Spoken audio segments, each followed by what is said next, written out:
नमस्कार दोस्तों। आज का अपना टॉपिक जो है वो है नई शिक्षा नीति। नया टॉपिक जोड़ा है आपके रीट में, पात्रता में सभी को पढ़ना है। नई शिक्षा नीति में क्या क्या चीजें रखी गई है उन पर हम विस्तार से चर्चा करेंगे। बड़े आराम से इन चीजों को समझेंगे। नई शिक्षा नीति की बात करें, क्या क्या प्रमुख बिंदु है। शिक्षा नीति की बात करें तो राष्ट्रीय शिक्षा नीति, शॉर्ट में बोलते हैं एनईपी। एनईपी का मतलब है national education policy. National education policy की बात करें तो अब तक कितनी नेशनल एजुकेशन पॉलिसी आई है, तो संख्या रहेगी 3। पहली जो आई थी वो नीति थी, कब आई थी? 1968 में। तो पहली वाली कब आई थी? 1968 में। दूसरी वाली जो आई थी वो कब आई थी? 1986 में।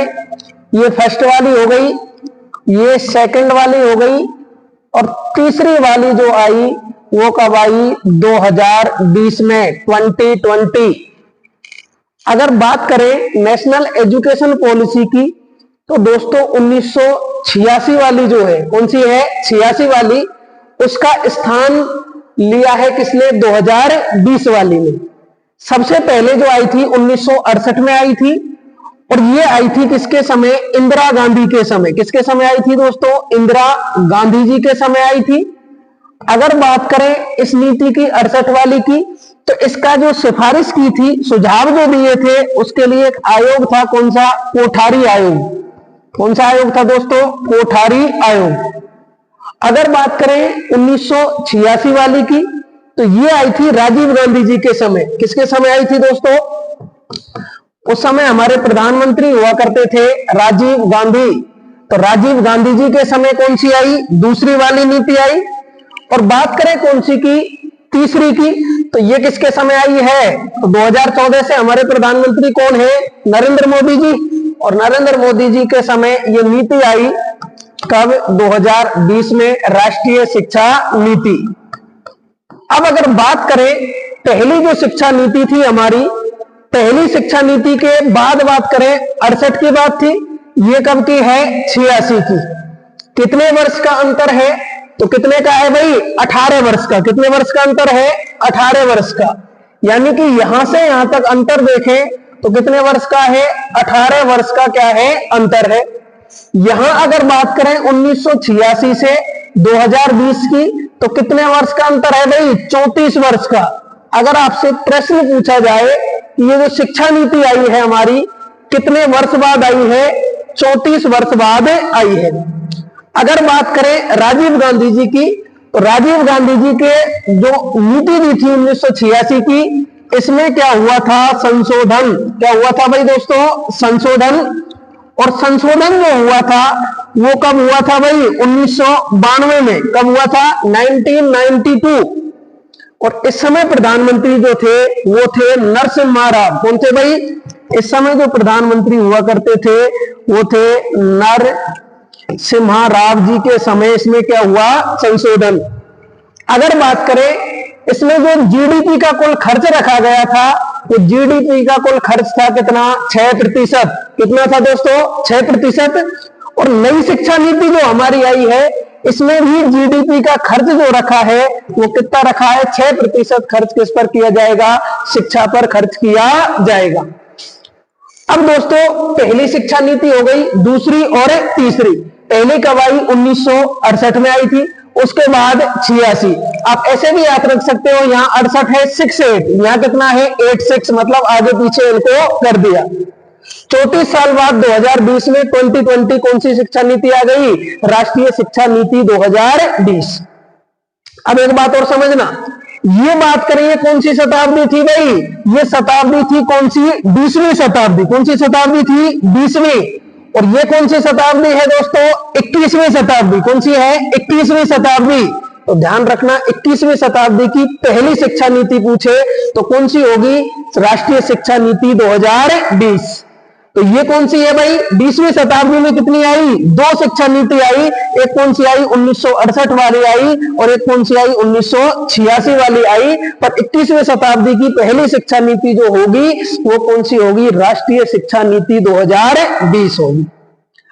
अब आगे चलते हैं, क्या कुछ इसके प्रमुख बिंदु है। अब बात करें राष्ट्रीय शिक्षा नीति 2020 की। राष्ट्रीय शिक्षा नीति 2020 के लिए जो मंजूरी दी थी वो किसने दी थी भाई, नरेंद्र मोदी सरकार ने। कौन सी सरकार थी भाई, नरेंद्र मोदी सरकार का कौन सा मंडल था भाई, कैबिनेट मंडल है, उसने क्या दी है, मंजूरी दी है। प्रारूप तैयार करने वाली जो समिति है वो कौन सी है दोस्तों, वो समिति है अपनी कौन सी, के कस्तूरी रंगन क्या है, समिति। कौन सी है भाई, के कस्तूरी रंगन समिति है, उसने इसका क्या किया है, गठन किया है।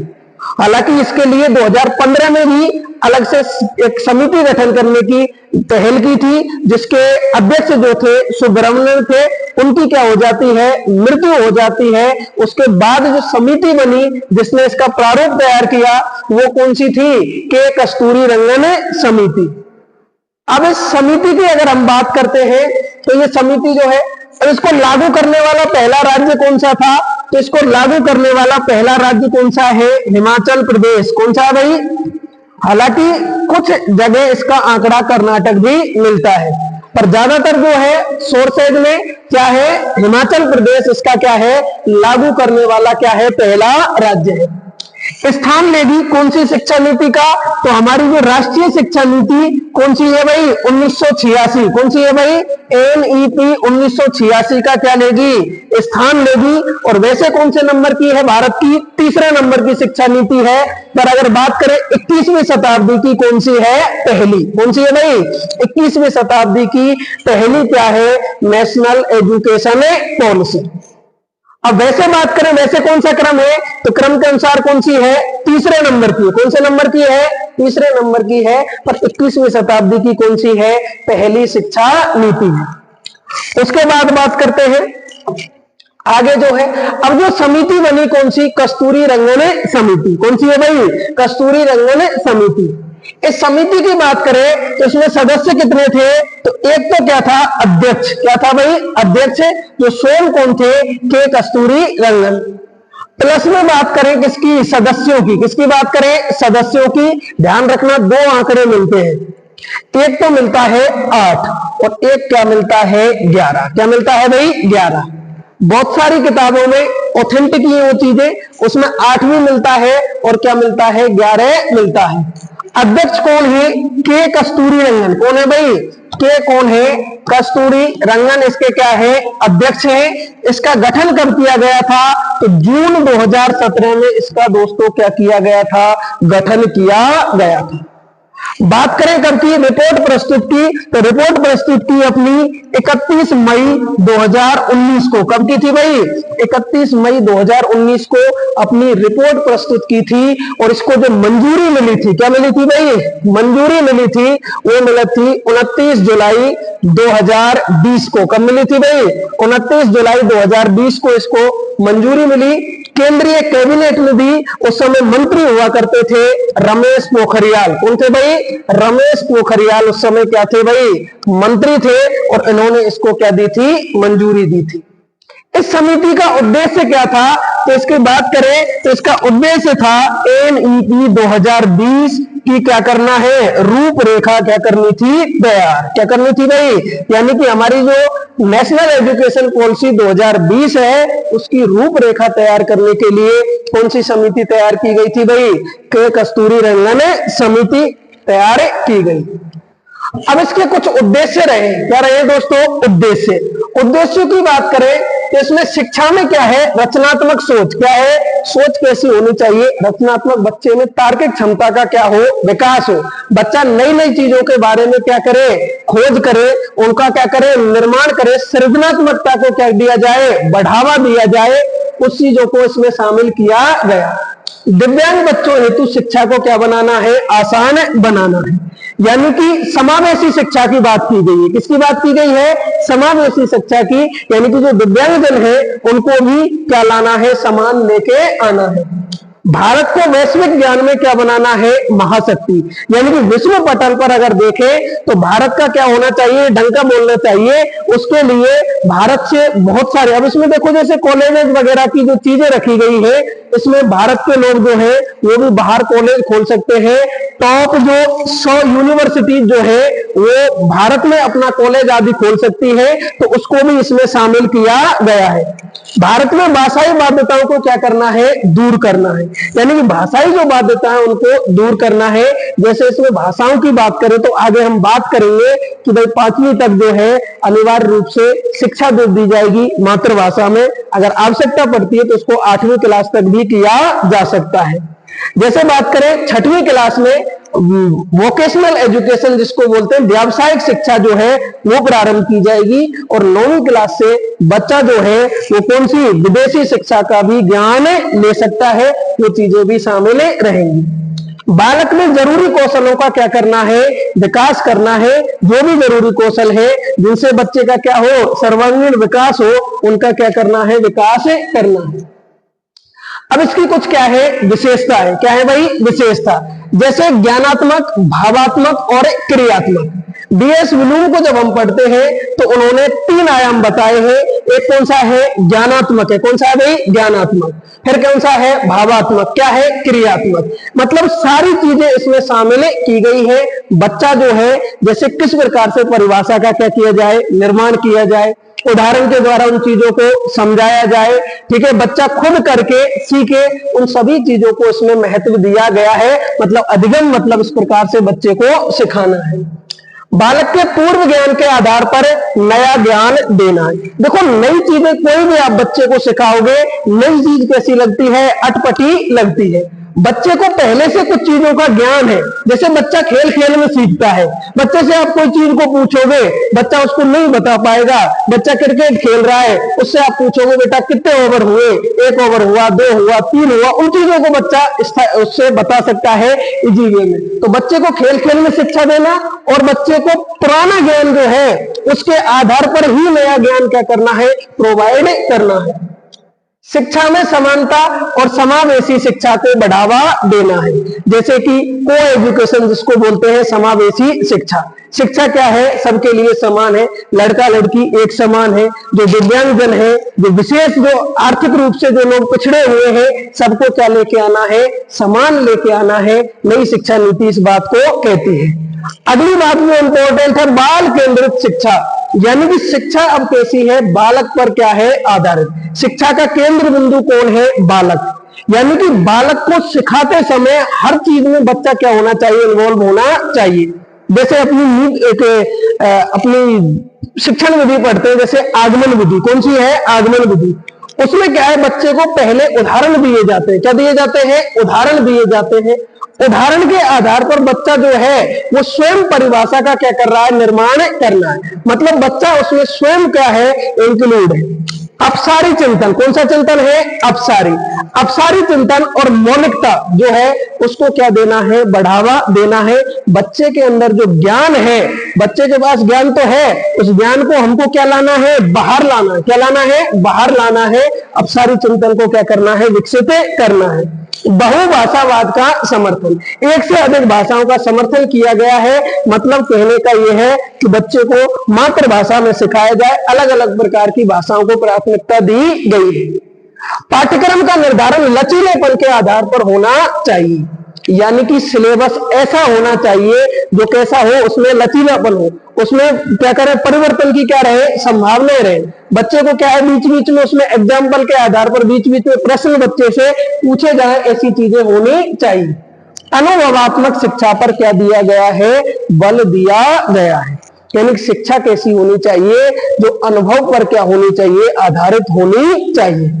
बालक की वैचारिक समझ को क्या करना है, विकसित करना है। यानी कि बच्चे को विचार किस प्रकार के आ रहे, बच्चा सोच क्या रहा है, बच्चे की सोच को क्या करना है, विकसित करना है। अरे बच्चे को अच्छे विचार आएंगे तो बच्चा जो है अच्छी लाइन पे जाएगा, बच्चा अच्छा सीखेगा, अच्छा करने का क्या करेगा, प्रयास करेगा। शिक्षा में खोज, अनुसंधान और अन्वेषण को क्या दिया जाता है, महत्व दिया जाता है। कई बार हम देखते हैं ऐसे बच्चे भी होते हैं जो पढ़ने में कोई खास होशियार नहीं होते, और वो नई नई चीजें खोज के लाते हैं, नई नई चीजों का क्या करते हैं, निर्माण करते हैं। जैसे पहले चलता था गांवों में, गोबर से क्या जला दी, लाइट जला दी, क्या जला दी, लाइट जला दी। तो इस प्रकार की चीजें, वो बच्चे ऐसे जो कुछ नहीं जानते, जो पढ़ने में उनका दिमाग नहीं चलता, और वो नए नए क्या करते, प्रयोग करते। शिक्षा में नवाचार, सूचना एवं संचार तकनीकी को क्या देना है, बढ़ावा देना है। यानी कि शिक्षा में क्या होने चाहिए, नवाचार होने चाहिए। सरकार उसके लिए विभिन्न प्रकार की शैक्षिक योजनाएं चलाती है। क्या चलाती है, योजनाएं चलाती है, ठीक है ना। सूचना और संचार तकनीकी यानी कि इंफॉर्मेशन टेक्नोलॉजी को क्या देना है, बढ़ावा देना है। बालक में सृजनात्मकता को बढ़ावा देना है। एक बालक होता है प्रतिभाशाली, एक बालक होता है सृजनात्मक। जरूरी नहीं है कि बच्चा प्रतिभाशाली हो सकता है, रट्टू तोता भी हो सकता है। सृजनात्मक बालक नई नई चीजों का क्या कर रहा है, निर्माण कर रहा है। वो बालक कैसा है, जिज्ञासु, वो चीजों को पूछता है, नई नई चीजों का क्या करता है, निर्माण करना। बच्चे में ये चीजें विकसित होनी चाहिए। जिज्ञासा और मौलिकता को क्या देना है, बढ़ावा। बच्चा जब छोटा होता है, जिज्ञासु होता है, उसको कोई भी चीज दिखी, वो किसी के साथ जा रहा है घर वाले से, वो पूछता है कि ये क्या है, फलानी चीज क्या है, ये चीज क्या है। तो ये क्या है, बार बार प्रश्न अगर कोई बच्चा आपसे क्लास में पूछ रहा है, मतलब वो बच्चा कैसा है, जिज्ञासु। बालक का सर्वांगीण विकास करना है। यानी कि ये नहीं कि शिक्षा ऐसी हो जो बच्चे का क्या है, वही पढ़ने से संबंधित हो, नहीं, बच्चे के मानसिक चीजों का भी ध्यान रखना चाहिए। बच्चे की सारे जो शारीरिक विकास है उसका भी ध्यान रखना चाहिए। बच्चे का सर्वांगीण क्या हो, विकास हो। मातृभाषा पर क्या है, जोर। आपको बताया 5वीं तक बच्चे को मातृभाषा में ही ज्ञान दिया जाएगा। डिजिटल साक्षरता को क्या देना है, बढ़ावा देना है। सरकार बहुत सारे प्रोग्राम, जैसे लॉकडाउन जैसी महामारी आई थी, उस स्थिति में बहुत सारे प्रोग्राम जो है सरकार ने चलाए थे। उनसे सरकार बच्चों को व्हाट्सएप के माध्यम से, उनके माध्यम से होमवर्क वगैरह आदि बहुत सारी चीजें दी गई थी। यूट्यूब पर भी बहुत सारी चीजें, कुछ ऐप भी विकसित किए गए थे। वो सब चीजें जो है वो किससे आधारित है, डिजिटल साक्षरता से बढ़ावा देने के लिए। छात्रों को रोजगार योग्य कौशल हासिल करना, यानी कि बच्चे को ऐसा तैयार करो कि जरूरी नहीं कि बच्चा सरकारी नौकरी की ही तैयारी करे, वो प्राइवेट सेक्टर में भी जाए तो उसको ऐसा मिलना चाहिए कि उसको उसकी योग्यता के अनुसार क्या मिले, रोजगार मिले, उसकी पढ़ाई। इसलिए कक्षा 6 से, कौन सी कक्षा से, कक्षा 6 से कौन सी एजुकेशन जोड़ी गई है, वोकेशनल एजुकेशन, मतलब व्यावसायिक शिक्षा। आगे बात करें तो इसके 5 तत्व है। क्या है भाई, एनईपी 2020 के 5 क्या है, तत्व है। तत्वों की बात करें तो शिक्षा की पहुंच, यानी कि शिक्षा ऐसी होनी चाहिए जो हर एक व्यक्ति तक पहुंच सके। बात करें समानता, शिक्षा क्या होनी चाहिए, समान होनी चाहिए सबके लिए, चाहे कोई गरीब है, अमीर है, चाहे दिव्यांगजन है, सामाजिक रूप से पिछड़ा हुआ है, चाहे कोई भी है, सबको समान क्या मिलनी चाहिए, शिक्षा। गुणवत्ता, शिक्षा कैसी होनी चाहिए, गुणवत्ता मतलब क्वालिटी युक्त होनी चाहिए। ऐसी नहीं होनी चाहिए बच्चे को भेज दिया, बच्चे को सुविधाएं नहीं मिल रही, बच्चे को सारी सुविधाएं मिलनी चाहिए। शिक्षा की वहनीयता, मतलब शिक्षा ऐसी होनी चाहिए जिसको हम वहन कर सके, अफोर्ड कर सकते हैं। ऐसी नहीं होनी चाहिए कि जिसको हम क्या नहीं कर सकते, अफोर्ड नहीं कर सकते। इसलिए सरकार जो है पहले आरटी 2009 में 6 से 14 वर्ष तक के बच्चों को निःशुल्क और अनिवार्य शिक्षा थी, जिसको अब नई शिक्षा नीति में बढ़ा के 3 वर्ष की आयु से लेकर 18 वर्ष की आयु तक और 12वीं क्लास तक निःशुल्क और अनिवार्य शिक्षा का प्रावधान रखा है। और शिक्षा का क्या होना चाहिए, उत्तरदायित्व होना चाहिए कि समाज में वो कैसे आदर्श भेज रहे हैं, कैसे लोग जो है शिक्षा से हमारे पढ़ के कैसे लोग जो है पैदा हो रहे हैं। शिक्षा का क्या होना चाहिए, उत्तरदायित्व होना चाहिए। वेरी वेरी इंपॉर्टेंट जो है कोई शिक्षा नीति में, तो वो है स्कूली शिक्षा। क्या है भाई, स्कूली शिक्षा। अब ये इंपॉर्टेंट क्यों है, यहां स्तर बनाए गए कितने, 4। कितने स्तर बनाए गए, 4। इसको लिखो 5 + 3 + 3 + 4।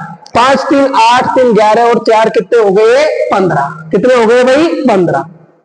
अब पहले क्या थी भाई, 6 से क्या थी भाई, 14 वर्ष के लिए थी। अब देखो इसको कैसे बांटा गया है, ये भी आपको पता होना चाहिए। ये ध्यान रखना, वेरी वेरी इंपॉर्टेंट है ये फॉर्मेट। पहले चलता था 10 + 2। क्या चलता था भाई, 10 + 2। पहले हम 10वीं तक जाते, 10वीं तक हमको कोई भी हम चीजों में परिवर्तन नहीं कर सकते, यानी 10वीं तक हमको वही सब्जेक्ट पढ़ने पड़ेंगे जो है। 11वीं में जाके हम अपने विषय का क्या करते थे, चयन करते थे। जिसको मैथ साइंस लेनी हो मैथ साइंस लेगा, आर्ट्स लेनी है आर्ट्स लेगा, कॉमर्स लेनी है वो कॉमर्स लेगा। अब यहां बात करें 5 + 3 + 3 + 4, ये फॉर्मेट रखा है। 10+2 वाला अब नहीं रहेगा, जहां जहां नई शिक्षा नीति लागू हो जाएगी वहां। अब देखो यहां बात करें यहां आयु 3 से कितनी है, 6 वर्ष। कितनी है भाई, 3 से 6 वर्ष। 6 से कितनी है, 8 वर्ष। 8 से कितनी है, 11 वर्ष।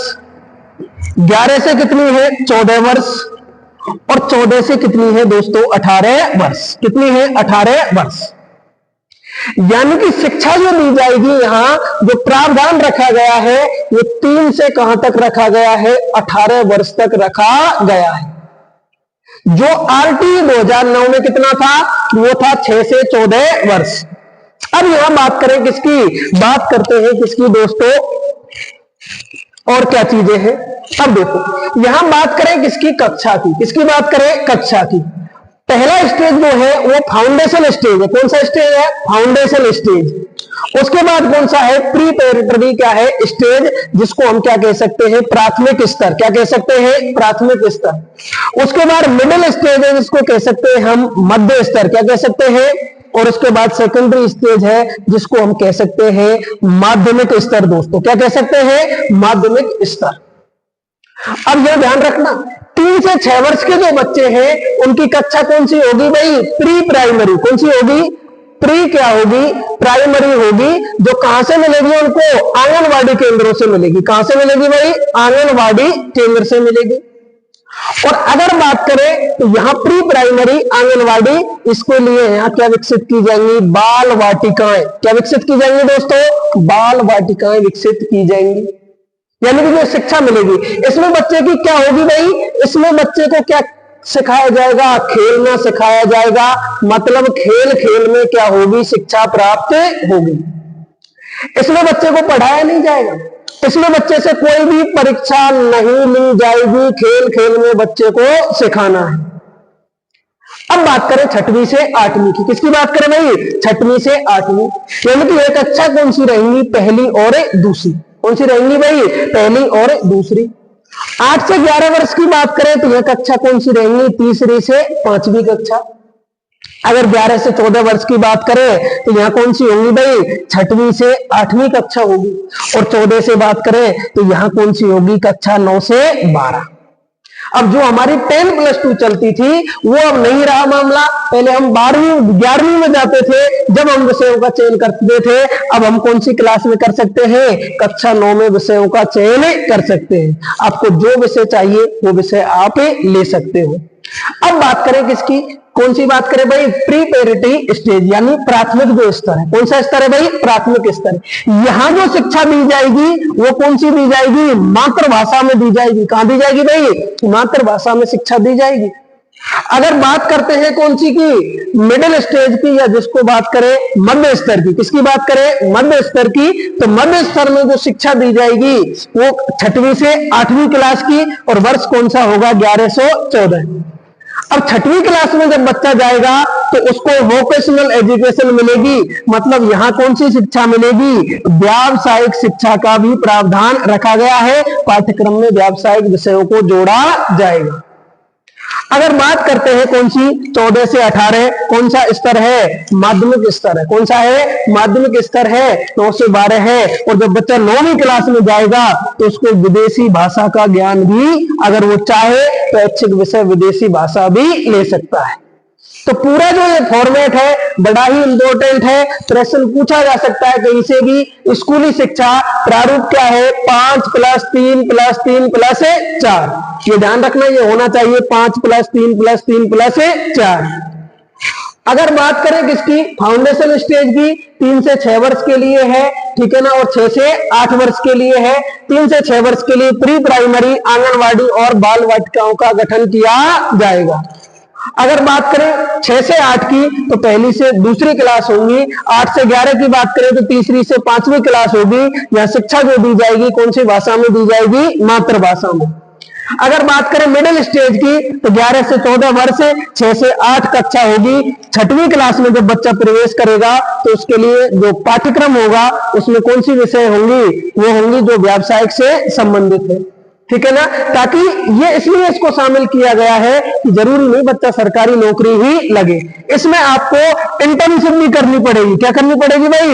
इंटर्नशिप भी करनी पड़ेगी। 2 से 3 महीने की इंटर्नशिप का भी प्रावधान है। उसके बाद आपको क्या मिलेगा? एक सर्टिफिकेट मिलेगा। क्या मिलेगा? सर्टिफिकेट। जैसे महिलाएं हैं वो घर में क्या करते हैं, जैसे सिलाई का कार्य कर सकती है, लड़के जो है वो अन्य कार्यों में कर सकते हैं, उनको उसी हिसाब से क्या मिलेगा, उसी हिसाब से क्या मिलेगी, उनको इंटर्नशिप के हिसाब से क्या मिलेगा, एक पट्टा मिलेगा, सर्टिफिकेट मिलेगा, और सर्टिफिकेट से वो अपना कार्य भी बाद में कर सकते हैं, जिसको वोकेशनल एजुकेशन कहा गया है। आगे बात करते हैं किसकी? शिक्षा की। किसकी बात करें भाई? शिक्षा की। शिक्षा की अगर हम बात करें तो इसमें शिक्षा में जो बात करें विशेषतः 1ली से 5वीं क्लास जो होगी वो कौन सी उसमें होगी भाई? मातृभाषा में शिक्षा दी जाएगी। किसमें दी जाएगी भाई? मातृभाषा में शिक्षा दी जाएगी। अगर बात करें 6वीं क्लास में जब बच्चा आएगा तो कौन सी शिक्षा? व्यावसायिक शिक्षा। कौन सी शिक्षा भाई? व्यावसायिक क्या है? शिक्षा है। और व्यावसायिक शिक्षा की बात करें तो इसको बोलते हैं वोकेशनल एजुकेशन। क्या बोलते हैं भाई? वोकेशनल क्या बोलते हैं? एजुकेशन बोलते हैं। इसका प्रावधान रखा गया है। बच्चा 9वीं क्लास में जब पहुंचेगा तो 9वीं क्लास में जब वो जाएगा तो बच्चा जो है अपने इच्छित विषय भी चुन सकता है और यहाँ विदेशी भाषा का चुनाव भी कर सकता है। तो विदेशी भाषा का चुनाव 9वीं क्लास में, 6वीं क्लास में बच्चा व्यावसायिक शिक्षा, और 1ली से 5वीं तक कौन सी होगी? मातृभाषा में शिक्षा दी जाएगी। पाठ्यक्रम की रूपरेखा तैयार करने की जिम्मेदारी जिसको दी गई है वो किसको दी गई है? एनसीईआरटी। किसको दी गई है भाई? एनसीईआरटी जो है वो अपनी क्या करेगी? पाठ्यक्रम को क्या करेगी? उसकी रूपरेखा तैयार करेगी। जिम्मेदारी किसको मिली है? एनसीईआरटी को। ECCE early childhood care and क्या है? एजुकेशन। यानी कि 3 वर्ष से जो बच्चे की शिक्षा प्रारंभ होगी वो शिक्षा प्रारंभ होगी कहां? वो आंगनवाड़ी में होगी। कहां होगी? आंगनवाड़ी में। वो बाल वाटिकाओं में होगी। कहां होगी? बाल वाटिकाओं में। प्री प्राइमरी शिक्षा के लिए क्या रखा गया है? ईसीसीई का संबंध आपसे पूछे तो प्री प्राइमरी शिक्षा के लिए है, जो बच्चे की 3 वर्ष से क्या होगी? प्रारंभ होगी। अब बात करें किसकी? अगर बच्चा हायर एजुकेशन में जाता है, किसमें जाता है भाई? हायर एजुकेशन में, तो उसके लिए HECI higher education commission of India मतलब भारत उच्च शिक्षा आयोग का क्या किया गया है? गठन किया गया है। इसमें क्या है? उच्च शिक्षा के क्षेत्र में एकल निकाय के रूप में इसको क्या किया गया है? स्थापित किया गया है। पर दोस्तों ध्यान रखना, इसमें 2 चीजों को बाहर कर दिया, मेडिकल और कानूनी शिक्षा को। इसको क्यों बाहर किया गया? इसको इसलिए बाहर किया गया क्योंकि यहां जो हमारा प्रावधान रखा गया है, क्या रखा गया है? प्रावधान। वो प्रावधान क्या है? वो जब उसको हम देखते हैं तो इसमें रखा है बहुस्तरीय प्रवेश व निकासी। यानी कि 12वीं के बाद जब आप क्या करते हो, जैसे आज वर्तमान में आप डिग्री करते हो, तो डिग्री करते हो तो ऐसे ही रखा गया 1 वर्ष की, 2 वर्ष की, 3 वर्ष की और 4 वर्ष की। 1 वर्ष की जो होगी उसमें आपको क्या मिलेगा भाई? क्या मिलेगा? सर्टिफिकेट। यानी 1 वर्ष की पढ़ाई आपने कर ली कॉलेज में तो आपको क्या मिलेगा? सर्टिफिकेट मिलेगा दोस्तों। क्या मिलेगा? सर्टिफिकेट। 2 वर्ष की पढ़ाई आपने की तो आपको डिप्लोमा, 2 वर्ष का क्या होता है? डिप्लोमा। जैसे आपने DLED करते हो तो आपको क्या मिलता है? डिप्लोमा। तो यहाँ 2 वर्ष के लिए क्या है? डिप्लोमा। 3 वर्ष जब आप करोगे तो आपको क्या मिलेगी? डिग्री। जैसे आप BA कर रहे हो, आप BSc करते हो, 3 वर्ष की होती है, क्या मिलती है आपको? डिग्री। और जब आप 4 वर्ष की पढ़ाई करोगे तो आपको क्या होगा भाई? शोध के साथ क्या मिलेगी? डिग्री। यानी कि आपने अब क्या कर ली? रिसर्च। अब ये 4 वर्ष का पाठ्यक्रम जब पूरा हो जाएगा डायरेक्ट आप क्या कर सकते हो? PhD कर सकते हो। क्या कर सकते हो? PhD। पहले बीच में आती थी एमफिल अब अनिवार्य नहीं है। आप PhD करते हो तो पहले आप ग्रेजुएशन करते, जैसे BA किया, उसके बाद MA किया, एमफिल किया, उसके बाद आप क्या करते? PhD। अब एमफिल को क्या कर दिया? समाप्त कर दिया। यानी 4 साल की आपने शोध के साथ आपको क्या मिल गई? डिग्री मिल गई। अब डायरेक्ट आप क्या कर सकते हो? PhD। ये भी ध्यान रखना। अब इसका फायदा क्या है ये सुनना। फायदा ये है, पहले आपने 1 साल BA कर ली, आपकी कोई नौकरी लग गई, आपने छोड़ दी तो आगे आपको कोई इसका बेनिफिट नहीं मिला। इसका क्या है, आपको बेनिफिट मिलेगा। आप 5 साल बाद आओ, 10 साल बाद आओ, आपके पास क्या है, सर्टिफिकेट, आप आगे अपनी पढ़ाई को कंटिन्यू कर सकते हो। फिर दूसरा जो है प्रमाण पत्र मिलेंगे, उनमें जो आपकी योग्यता रहेगी, उस योग्यता के आधार पर आपको क्या मिलेगा, उसका फायदा भी मिलेगा। ऐसा नहीं है आपने 2 वर्ष कर ली तो आपको डिप्लोमा। अब आप देखते हो बहुत सारे फॉर्म भरते हैं, उसमें लिखती है 10वीं या समकक्ष। जैसे आपने किया, जैसे बीएसटीसी ये जो होता है, उसमें जैसे समकक्ष डिग्री, तो समकक्ष मतलब 2 साल का आपके पास क्या है, डिप्लोमा है, तो उसका क्या मिलेगा, आपको फायदा मिलेगा। विश्वविद्यालय अनुदान आयोग जो है यूजीसी, इसको भी क्या कर दिया, समाप्त कर दिया। और अखिल भारतीय तकनीकी परिषद जो है उसको भी इसमें क्या किया गया है, समाप्त किया गया है। तो जो अभी हम पीछे जो टॉपिक जो चल रहा था, हमारा चीजें जो चल रही थी वो हायर एजुकेशन। अब मान लीजिए कोई मेडिकल क्षेत्र में गया, कौन से क्षेत्र में गया, मेडिकल क्षेत्र में। मान लीजिए उसने 1 साल की पढ़ाई कर ली, क्या कर ली, 1 साल की पढ़ाई, और उसको सर्टिफिकेट मिल गया। क्या मिल गया, सर्टिफिकेट। और उस सर्टिफिकेट को लेकर वो कहीं चला जाता है। अब भाई साहब उसको पूरा ज्ञान तो है नहीं, और उस सर्टिफिकेट से उसने किसी का ऑपरेशन कर दिया, जैसे अभी बिहार में घटना हुई थी, यूट्यूब पे देख के क्या कर दिया, ऑपरेशन कर दिया। तो भैया इसमें तो यह क्या है, इसमें तो पूरी आपको डिग्री चाहिए पूरे, उसलिए इसमें मेडिकल क्षेत्र को क्या कर दिया, बाहर। वकील जो होते हैं, वकील को क्या पूरी धाराएं वगैरह सब कुछ याद होना चाहिए, सब पता होना चाहिए। अब मान लीजिए वकील ने 1 साल की वकालत की डिग्री ले ली और चला गया वकालत करने, तो क्या वो अच्छे से केस लड़ पाएगा, क्या नहीं। इसलिए ध्यान रखना, इसमें मेडिकल और कानूनी शिक्षा को क्या कर दिया, बाहर कर दिया। अब और देखो क्या है, परीक्षाओं में क्या किया गया है, बदलाव। क्या किया गया है दोस्तों, परीक्षाओं में बदलाव।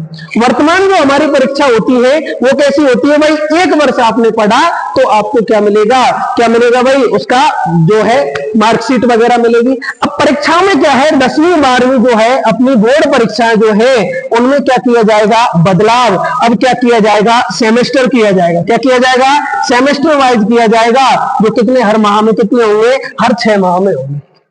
यानी कि आप 6 माह में परीक्षा दीजिए, आपकी कोई बैक रह जाती है, आप उस पर कोई स्ट्रेस नहीं आएगा। अब तो क्या है, 1 साल की आपकी जो है वो पढ़ाई गई, अगले साल फिर पढ़ना। अब तो क्या है, 6 महीने में कोई बैक रह गई, अगले 6 महीने में फिर पेपर लगेगा, उसमें आप उसको निकाल सकते हो। मतलब अब परीक्षाएं कैसी होंगी, सेमेस्टर वाइज होंगी। कितने महीने में होंगी, हर 6 महीने। शिक्षक भर्ती हेतु 4 वर्षीय क्या है, एकीकृत क्या है, बीएड क्या है, डिग्री अनिवार्य है। यानी कि इंटीग्रेटेड कोर्स जो होता है 4 वर्ष वाला, वही कोर्स जो है वो क्या किया जाएगा, मान्य किया जाएगा। यानी कि अब जो तुम्हारे 2-2 वर्ष की बीएड वगैरह ये जो कोर्स है वो कब तक मान्य है, 2030 तक। कब तक मान्य दोस्तों, 2030 तक ही मान्य है। फिर कौन सी चलेगी, 4 साल वाली डिग्री ही चलेगी। अगर बात करें छात्र शिक्षक अनुपात, जिसको बोलते हैं पीटीआर, यानी छात्र शिक्षक अनुपात जो है वो कितना रहेगा, 30:1। यानी कि 30 अगर बच्चे हैं तो 1 क्या चाहिए, शिक्षक भी चाहिए। क्या चाहिए भाई, 30:1। सामाजिक और आर्थिक दृष्टि से वंचित क्षेत्रों के बालकों की संख्या जहां अधिक है वहां अनुपात कितना होगा, 25:1। यानी कि सामाजिक और आर्थिक रूप से जो पिछड़े हुए बच्चे हैं उनके लिए 25:1। और वैसे सामान्य बात करें तो कितना रहेगा, छात्र शिक्षक अनुपात 30:1। अध्यापकों की कार्य कुशलता और कार्य क्षमता में विकास करने हेतु क्या बनाया है, प्लान बनाया है। क्या बनाया है भाई, प्लान बनाया है। उसके लिए एक नेशनल मैट्रिक क्या बनाई जाएगी, समिति। क्या है भाई, नेशनल मैट्रिक समिति। यानी कि वो अपना क्या है, मैट्रिक क्या करेंगे, तैयार करने के लिए क्या बनाई जाएगी, समिति बनाई जाएगी। उच्च अध्ययन शिक्षा संस्थानों में प्रवेश के लिए ली जाने वाली परीक्षा। अब देखो तमाम संस्थान है, कहीं कैट दे रहे हो, सेट दे रहे हो, जो भी अलग अलग प्रकार की आप क्या देते हो, परीक्षाएं देते हो। यानी कि आपको हायर एजुकेशन में जाना एक ही परीक्षा देनी पड़ेगी, उसी के आधार पर क्या होगा, चयन। और वो परीक्षा होगी कैट। क्या होगी भाई, ये होगी कॉमन एडमिशन क्या होगा, टेस्ट। क्या होगा भाई, कॉमन एडमिशन क्या होगा, टेस्ट होगा दोस्तों, जिसको हम क्या बोलेंगे, कैट बोलेंगे। बचपन में पढ़ते सीएटी कैट, कैट में क्या होती थी, बिल्ली होती थी। अब बिल्ली नहीं है, अब क्या है, कॉमन एडमिशन टेस्ट है। और इसको लेने वाली जो संस्था होगी वो कौन होगी, एनटीए। कौन सी होगी भाई, राष्ट्रीय परीक्षा जो लेती है वो एजेंसी जो है वो नेशनल वाली, वो इसको लेगी। अस्थायी शिक्षक के स्थान पर स्थायी शिक्षक, यानी कि अस्थायी शिक्षक जो लगाए जाते हैं, संविदा पे जो लगाए जाते हैं, वो नहीं होने चाहिए। इसमें सिफारिश की गई है कि शिक्षक कैसा होना चाहिए, स्थायी होना चाहिए। देखो शिक्षक अस्थायी नहीं होगा तो उसका इतना ध्यान भी नहीं रहेगा, और स्थायी रहेगा तो उसका क्या रहेगा, एक उस पर क्या रहेगा, प्रेशर भी रहेगा इस चीज का। तो शिक्षक कैसे होने चाहिए, स्थायी होने चाहिए। अध्यापक को शिक्षा के अलावा अन्य कार्यों में नहीं लगाना चाहिए, जैसे जनगणना में ड्यूटी लगा दी, पल्स पोलियो अभियान में ड्यूटी लगा दी, जैसे बात करें चुनाव कहीं हो रहे वहां ड्यूटी लगा दी। तो शिक्षक उससे क्या डाइवर्ट होता है। शिक्षक का एक ही कर्तव्य होना चाहिए कि उसका उद्देश्य क्या है, बच्चों को अच्छी क्या देना है, शिक्षा देना है। वो रोज नए नए नवाचार करे और नवाचार के आधार पर बच्चों को पढ़ाए। ये चीज पढ़ी ली। 1 वर्ष में क्या है, सर्टिफिकेट, 2 वर्ष में क्या है, डिप्लोमा, 3 वर्ष में क्या है, डिग्री, 4 वर्ष में शोध के साथ। और समाप्त किसको किया गया है, एमफिल, यूजीसी, विश्वविद्यालय अनुदान आयोग और अखिल भारतीय तकनीकी परिषद। अब बात करें बच्चे का मूल्यांकन भी तो किया जाएगा। बच्चे का मूल्यांकन जो किया जाएगा, वो मूल्यांकन के लिए एक परख नाम का, क्या है भाई, परख नाम का राष्ट्रीय केंद्र जो है उसकी क्या की गई है, स्थापना की गई है। यानी कि ये क्या हुआ आपका परख, क्या हुआ भाई, परख। परख नाम का क्या है भाई, एक आकलन केंद्र। आपसे प्रश्न पूछे कि नई शिक्षा नीति में मूल्यांकन हेतु राष्ट्रीय आकलन केंद्र कौन सा है, तो कौन सा है, परख। रिपोर्ट कार्ड में होगा बच्चे का, वो कौन सा होगा, 360 डिग्री। कौन सा होगा भाई, 360 डिग्री पे होगा। ध्यान रखना, इसमें बच्चे की व्यावहारिक चीजें भी शामिल होंगी, इसमें बच्चे की मानसिक चीजें जो है वो भी क्या होंगी, मानसिक क्रियाएं भी शामिल होंगी। और ये जो मूल्यांकन होगा ना, उसको सिर्फ शिक्षक नहीं करेगा, इसको बच्चा स्वयं भी करेगा। कौन करेगा, स्वयं भी करेगा, बच्चे के साथी भी करेंगे, और कौन करेगा, शिक्षक भी करेगा। तो ध्यान रखना, इसमें बच्चे की मानसिक, व्यावहारिक, शैक्षिक तीनों चीजें शामिल होंगी। कौन कौन सी होंगी भाई, व्यावहारिक ज्ञान क्या है बच्चे का, वो भी शामिल होगा, मानसिक क्रियाएं हैं वो भी शामिल होंगी, शैक्षिक क्रिया है वो चीजें भी बच्चे की शामिल होंगी। 360 डिग्री का रिपोर्ट कार्ड बच्चे का तैयार किया जाएगा। उसके बाद बात करें शिक्षा मंत्रालय, क्या है भाई, शिक्षा मंत्रालय। जब 1986 वाली शिक्षा नीति आई थी, उसमें शिक्षा मंत्रालय का नाम बदल के कर दिया MHRD। क्या कर दिया भाई, मानव संसाधन विकास मंत्रालय। क्या नाम कर दिया दोस्तों, मानव संसाधन विकास मंत्रालय।